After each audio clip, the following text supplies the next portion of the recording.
Today we're going to talk about automated market making protocols. In the last video we explained what is decentralized finance.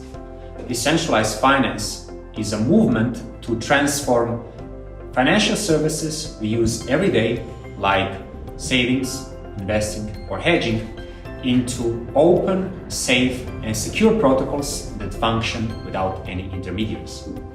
And the key ingredient of decentralized finance are smart contracts, which are programs that automatically execute a task or a process when certain conditions are met.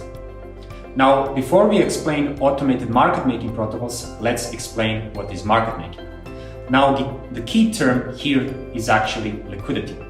Liquidity is a very important feature of any financial asset, and it describes the ability to easily buy or sell an asset without drastically changing the price. Now, the reason why liquidity is so important for assets is because liquid assets are less risky and more attractive for the end investors. And finally, a market maker is a company that quotes those buy and sell prices and making a digital asset liquid. And to mention, market makers use either their own capital or capital from other investors to provide liquidity.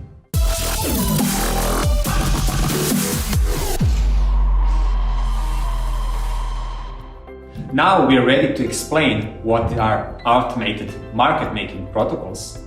And automated market making protocols are actually smart contracts that automatically provide a price to exchange two digital assets. Now, automated market making protocols have a couple of peculiar features. For instance, the first one is that automated market making protocols usually provide a single price for an exchange of two digital assets and not a full order book. Secondly, the price that the automating protocols provide is usually well known and deterministic.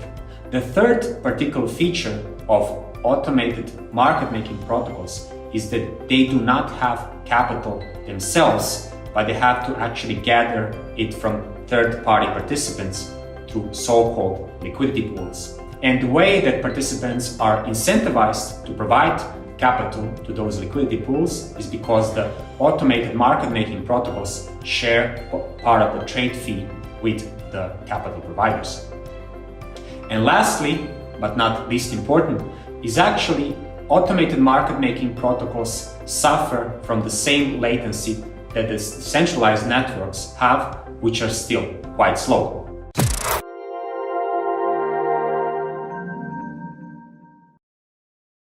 Now, automated market making protocols might seem very innovative and new, but it turns out we have had similar attempts in the past in the traditional financial markets, where people used similar methods to exchange assets.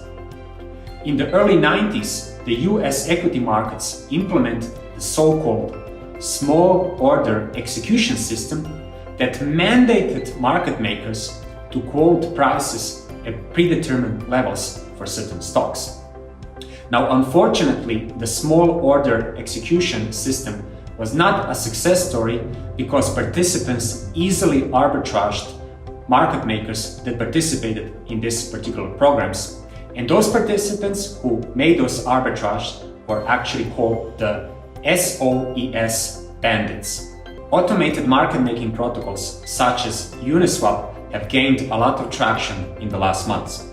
And it has been a very positive development for a lot of smaller projects who wanted to gain traction and exposure without having to be listed on a large digital asset exchange. Unfortunately, the participants in the automated market making protocols still have a lot of risk if they don't understand they are being arbitraged.